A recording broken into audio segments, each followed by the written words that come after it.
अब उनकी तरह से वो खुद आ जाया करते हैं। भक्ति ऐसी हो कि वो आकर के आपका वर्ण करे।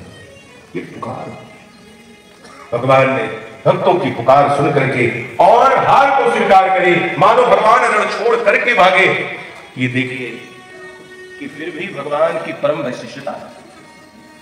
मैंने पूर्व के विचारों में कहा था कि समाज के लिए किया गया पाप भी वो पुण्य हो जाता है, पर अपने व्यक्तिगत किया गया धर्म भी कभी पाप का रूप धारण कर लेता है। आज भगवान के नाम का जयकारा क्यों लग रहा है? दुनिया का कोई व्यक्ति रण छोड़ करके भागता तो दुनिया कहती कायर था, डरपोक था, भाग गया रण छोड़ करके। अरे अगर यदि युद्ध में मारा जाता तो वीर गति को प्राप्त होता, लेकिन रण छोड़ करके भागा, ये डरपोक है। अगर यदि युद्ध जीतता तो फिर विजयश्री का पताका लेकर के चलता। पर भगवान ऐसे नहीं भागे, वो परमार्थ के लिए भागे, संसार के लिए भागे, समाज के लोगों के लिए हार को स्वीकार करी। तो भगवान के नाम का जयकारा लगता है। बोलिए रणछोड़ भगवान की जय। पूर्व उत्तर भारत में रणछोड़ भगवान का नाम कम आया, परंतु दक्षिण भारत में रणछोड़ भगवान का नाम चलता है। ये कृष्ण ही रणछोड़ कहलाते हैं, यही विठ्ठल कहलाते हैं, यही जगन्नाथ कहलाते हैं। कभी कभी मैंने कहा था कि बेटा बेटी उस लायक बनाए तो थोड़ा भारत का भ्रमण करो, तीर्थों का दर्शन करो। अरे जिंदगी बीत गई साहब, परिवार में रहते रहते रोज नमक तेल नहीं तो दुनिया डूबी है। अगर भी पूछा जाए किसको छोड़ करके और कोई दूसरा काम बताओ तो कोई दूसरा नहीं है। परिवार के पीछे जिंदगी यहां तक कि चौथापन आ गया। सुख मैसर ना हो सका, सुख क्या होता है? पिता बेटी उस लायक भगवान दें तो फिर दर्शन, तीर्थों का दर्शन करें। इस प्रकार से बंधुओं, भगवान उसी समय देवशूल विश्वकर्मा को आदेशित किया कि आप सागर में द्वारिकापुरी का निर्माण करें। विश्वकर्मा जी ने सुंदर राजमहल का निर्माण किया। सागर में मानो द्वारिकापुरी बनी। सारे मथुरावासी सोए थे। मथुरा में जगह तो कहां चले गए? कहां गए? द्वारका। अरे लोगों से पूछो कहां गए? बता रहे कौन कह रहा घर गए। कथा को सुनो ध्यान से। हाँ, मैंने सुना कल कोई कह रहा था बाबा जी खाली कभी भजन ही गाते तो बड़ा अच्छा रहता। खैर समर्थन है, पर केवल भजन से काम चलने वाला नहीं है। कथा भी सुनोगे तो कथा ही जीवन को सतमार्ग पे लाती है। बिना कथा का भजन नहीं होता। कथा सही भजन, कथा ना रहे तो फिर भजन का कोई मतलब नहीं। भजन आप सब अपने मोबाइल पर भी सुन रहे हैं।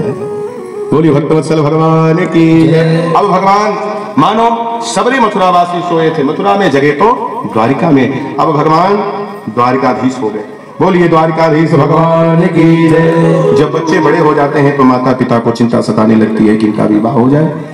सो बलराम जी का विवाह रेवत राजा की पुत्री रेवती से हुआ, जो 12 फुट 6 इंच की थी। वो बलराम जी 6 फुट, दूना का अंतर था।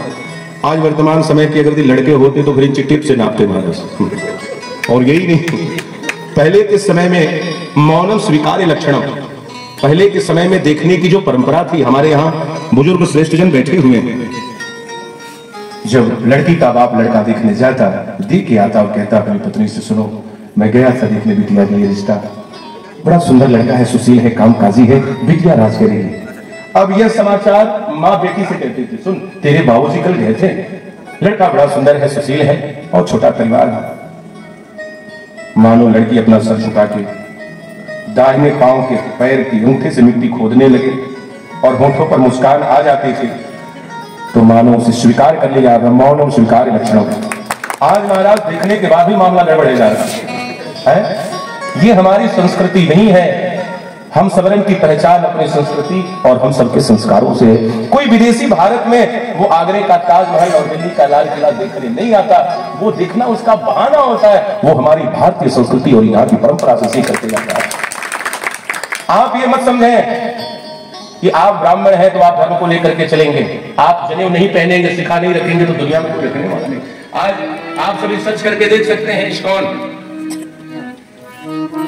कृष्ण मार्गी लोग जुड़े हुए हैं, सभी विदेशी, कनाडा, हर जगह वो संस्था मिलेगी। हरे कृष्ण कृष्ण कृष्ण हरे हरे। वो धोती इतना जबरदस्त पहनते हैं, वो सिखा रखते हैं, वो इतना सुंदर। अंग्रेज जो संस्कृत के बारे में न जाने, आज वो पवित्र कर देंगे।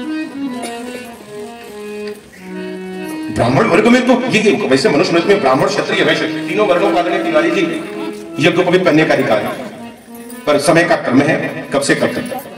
यहाँ तो पूछा जाता है तो ब्राह्मण वर्ग में क्या हुआ, आपने जनेऊ क्यों नहीं पहना, तो विवाह में पहना तो कोई बात। अरे वो संस्कार है?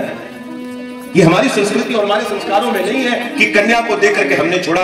समाज के ऊपर क्या प्रभाव पड़ेगा? एक सभ्य समाज, सुव्यवस्थित सुसंगठित समाज के लिए शायद मैं कहूं कि इससे बड़ा कोई हंसी का दूसरा विषय नहीं हो सकता। मुझे वो भी घटना याद आती है, वो भी बातें याद आ रही है। हमारे बुजुर्गजन बैठे हैं, जब बारात कहीं जाती थी तो मर्जाद रहती थी, लोगों के पास पूरा पर्याप्त समय रहता था, 3 दिन बारात रहते थे। जिस दिन बारात मर्जाद रहते थे उस दिन शिष्टाचार की व्यवस्था रहती थी। वर वधू दोनों तरफ से विद्वानों को बुला करके लक्ष्मी नारायण का स्वरूप मान करके और मंगलाचरण श्लोक से उनको आशीर्वचन दिया जाता था। वो रिश्ते टिकाऊ होते थे, चलते थे, इतर छीटा जाता था, मानव वातावरण सुगंधिम पुष्टिवर्धनम के रूप में चले। सदैव ऐसे समाज मुस्कुराता रहे, खिलता रहे। मिष्ठान खिलाया जाता था, जो मिष्ठान प्रसन्नता का प्रतीक है। पुंगी फलम महितव्यम नाम यद पुरखेण हरता देवा ये के मतलब बसंतो शासित दान मिश्रितम सरस्वती। पान खिलाया जाता था, मानो पान भी